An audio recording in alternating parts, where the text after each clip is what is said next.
So let's continue with black holes. There are two terms here that I really want you to know about black holes. And the first is the event horizon.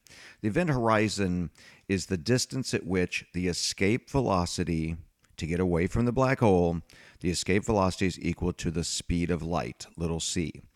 Or, since Einstein said that your spaceship can't go the speed of light, I like to think of the event horizon as the point of no return.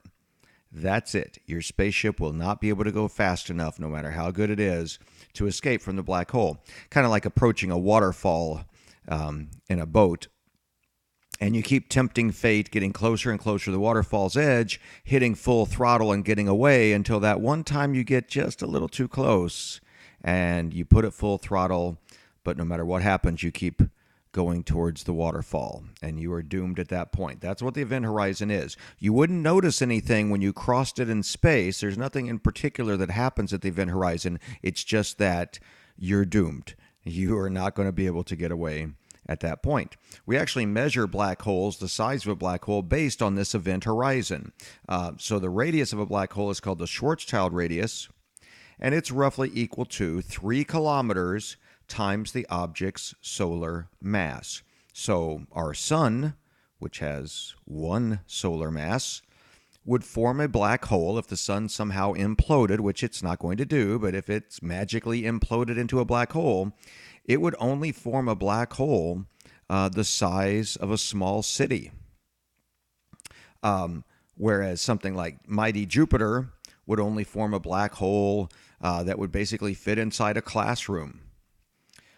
Earth would form a grape-sized black hole, and your body, would form a microscopic black hole the size of a proton. So again, black holes are based on density. Black holes can be small, black holes can be big. But it's about the density and what that does to the escape velocity, where it's so dense that even light cannot escape from the surface gravity of that object. That's what a black hole is. The other big term, event horizon, then, is kind of the border of the black hole. But what about the sort of the core of the black hole? That's the other great term here, the singularity point. Now, this is pretty terrifying. Okay, it really is. It's fascinating. It's terrifying. There are a lot of adjectives you could use for the singularity. But this is the point where our equations show sort of everything going to infinity. The mass, the density, everything goes to infinity at the singularity. Now, we don't think that in physical reality things can just go to infinity like that. So what it basically says is our equations are wrong. That, just like Newton's laws stop working well when you approach a strong gravitational field or you start going super fast, Newton's laws don't hold up well. But general relativity does. But even general relativity doesn't hold up inside a black hole. So there must be maybe some mathematics there that we don't understand. One little side note about this. Physics is basically divided into two realms. You have the realm of the large scale, which we understand through general relativity. And general relativity, which has been around for 100 years, has worked beautifully in describing the motion of galaxies and things like that. At the very smallest scales, the other realm is dominated by the laws of quantum physics. The problem has been, in the last 100 years, that these two things don't play together nicely. They just don't seem to mesh. And so if you want to be the next Newton or Einstein and put yourself on that pedestal, you need to come up with a quantum theory of gravity, a place where these two things, where you can describe them together and how they work together to build the universe and that we have, that we observe. What I love about black holes is that if you think about it, the singularity point is the place where those two realms meet, where they come together. The black hole, of course, is caused by a curvature of space, which is general relativity. But it curves down to a point that is infinitely small, which means the rules of quantum take over at the singularity point. So that's where the answer is. How do these two worlds mesh? Well, the answer can be found at the singularity, but we just don't know what that answer is. yet. Okay, I'm going to briefly mention wormholes. At the moment, these are just science fiction. We've never actually discovered a wormhole in space. There's some evidence that if they exist, they wouldn't be stable. But in science fiction, it's fun to have to be able to use a black hole as a tunnel through space. And because you can jump from place to place very quickly. And so in Star Trek and things like that, that's always a nice way to get around. And who knows, maybe some super advanced alien civilization has figured out how to stabilize a wormhole and just jump around the universe wherever they'd like to go.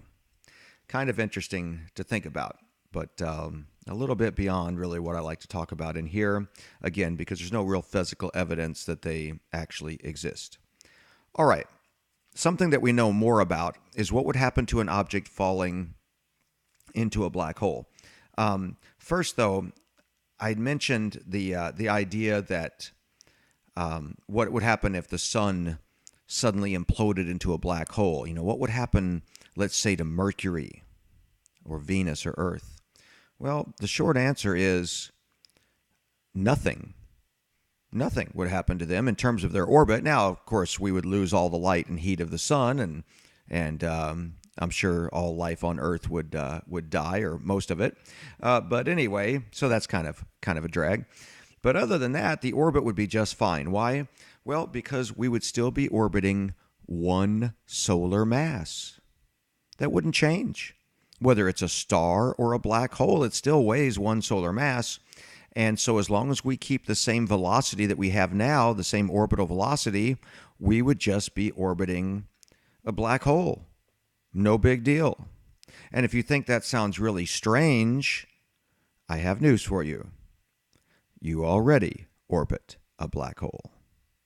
Yeah, our solar system orbits a black hole at the center of the Milky Way galaxy. Us and the Pleiades cluster and the Orion Nebula and every star I've ever mentioned in this course, we all orbit around in a disk, and at the center of that disk is a supermassive black hole. We'll get back to that in a bit. But I'm sure you want to know what happens to you personally. What if you fall into a black hole? Well, the first thing that happens, let's say you dive in head first. You're anxious to find out what happens. You just jump in head first. Well, as you approach the black hole, your head is a little bit closer than your feet, which means there's a little bit more force of gravity on your head than your feet, and it begins to stretch you apart. But once you stretch even just a tiny little bit, guess what? Now your head and your feet there's even a greater differential between the gravity on your head and the gravity on your feet, and you stretch out a little more, which makes it worse, which makes you stretch more until you become spaghettified. And yes, this is not a term I'm making up. This is the actual term that astrophysicists use. I love hearing professors say with a straight face as they're talking about this, then the object would be spaghettified. So spaghettification, the object gets stretched out, and it's pretty intense. We're talking all the way down. Your molecules would eventually get stretched out. Even down atoms themselves would become noodles as the object approaches a black hole. But now we get to the part that may be the trippiest of all. Let's say that somebody's watching you as you fall into a black hole. Maybe you ejected from a spaceship and they're standing at the window watching with some binoculars. What they're going to start noticing is this. The time, from their perspective, the time on your watch, your clock, is going to start slowing down. Yeah. This is called time dilation. And what's going to happen is they're going to see your time continue to slow down until you reach the event horizon itself, at which point time would stop. They never actually get to see you fall into the black hole. From their perspective, your time stops. And I know that is crazy, but that's what's going to happen. Now, from your perspective, well, your clock seems just fine. The watch on your wrist keeps ticking like normal. Time goes by, you cross the event horizon and go into the black hole and get spaghettified.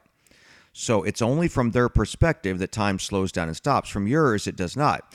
The part that really trips me out the most is this. If you're able to look back at them right as you approach the event horizon, guess what their time's going to be doing? If your time's slowing down, from your perspective, their time is speeding up. You actually, if you can survive to the event horizon, you actually get to watch the entire future of the universe unfold. Pretty trippy stuff. Oh, I forgot to mention, when objects get stretched out so much, they actually get ripped apart and will give off X-rays, things like stars and things that get shredded by a black hole. The accretion disk is so intense that it gives off X-rays. But this time dilation, you may think that sounds like some fanciful thing, but it's real, it's legit. The other way that you can change your time is just by moving fast. Time is relative. All of us are on a different time. And the faster we move, the more we can slow our time down. This was famously proven in 1973, I believe, with two subatomic clocks. They were exactly in sync with each other, down to a billionth of a second. And one of the subatomic clocks, though, was placed on a very fast airplane flown across the country. And sure enough, the clock that had flown on the plane had slowed down. Its time was no longer in sync with the clock that was left on the ground by exactly the amount that Einstein's equations predicted. That's when it was first proved. Since then, it's been proved over and over again. GPS satellites have to account for the fact that a clock ticks differently on a GPS satellite than it does on the ground. There's a slight difference in time because we're deeper down the Earth's gravitational well. And that satellite is farther out of the well, and so its time ticks differently. It's crazy, I know, but it's been proven over and over again with subatomic particles acting that way. This is real. This is how the universe works. Time is relative. One other effect here of a black hole that wouldn't affect matter so much, but the radiation leaving a black hole from the vicinity of a black hole, even that radiation is affected and would be redshifted. Why? Because it's losing energy. Kind of like if I throw a baseball out of a well, if I have to throw a baseball, if it has to leave my hand at 40 miles per hour to get it out of the well, by the time it reaches the top of the well, it's not going to be going as fast. It's going to lose, energy or that kinetic energy of it leaving my hand. Is going to become potential energy.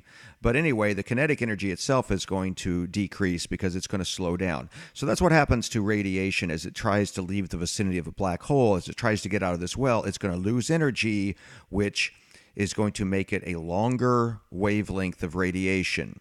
Okay, E equals HF is the equation that tells us that. And so as it loses that energy, it's a lower frequency, and it's going to be redshifted, a gravitational redshift. So how do we know black holes actually exist? What do you look for? Here are some cool artist renditions of black holes, and I like the fact they show it as three-dimensional. It would be spherical. A black hole would be spherical in space, would have an incredibly strong magnetic field, and the accretion disk around it there. So here's what we look for.